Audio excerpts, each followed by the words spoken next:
And the VP nominee for the GOP, JD Vance, he tried already to define Walz, and this is what he said.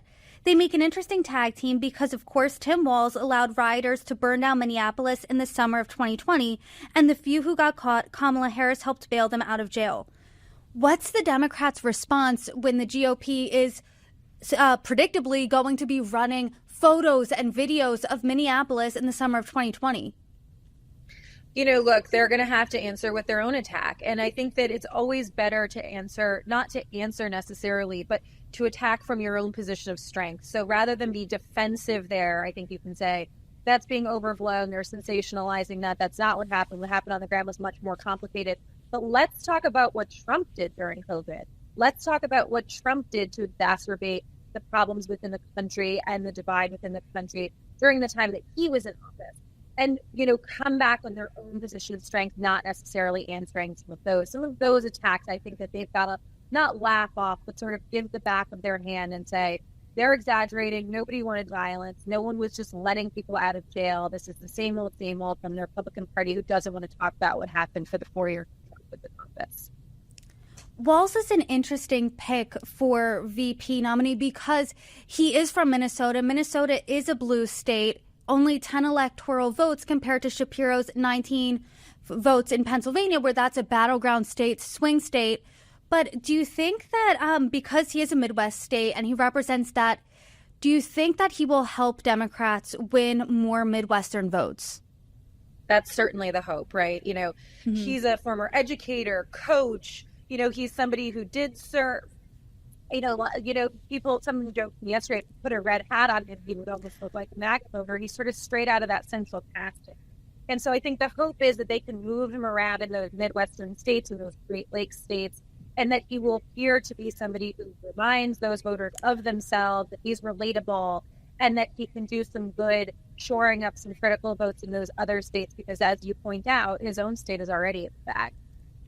That's a really interesting point that you bring up, that a lot of people have pointed out that Tim Walz, he does appear to look like a moderate voter. He's from the Midwest.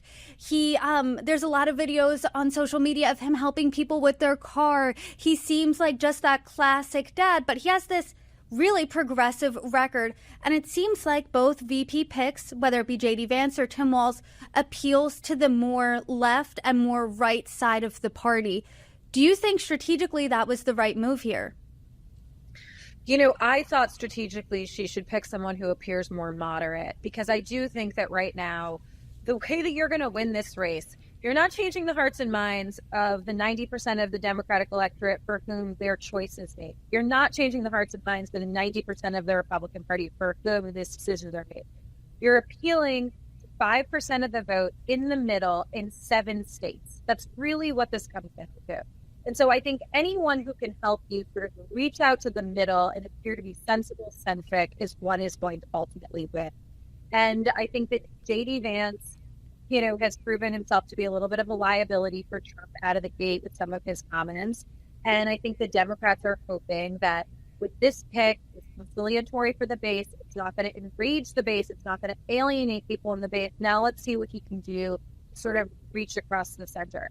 And the thing about these unknowns, JD Vance, Tim Walz, the thing about these people who come into these races unknown is I always think about the great unknown that happened in 2012, which was Sarah Palin, which she was physically attractive. She'd been governor of her state for a little while. She had this family that appeared, as if it was straight out of a Hallmark movie.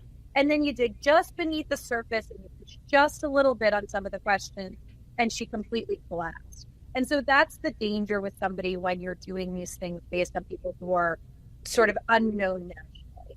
So I think the smarter move would have been someone who was more to the center. I think Tim Walz will argue he is more centrist than he's been presented. I think that there's actually a lot of far left people in Minnesota I've been reading up who say that they think it's crazy to describe him as a super progressive. And so we'll see. We'll see in the next couple of weeks in this critical period where he's defining himself and where the Republicans are trying to define him, how he can present and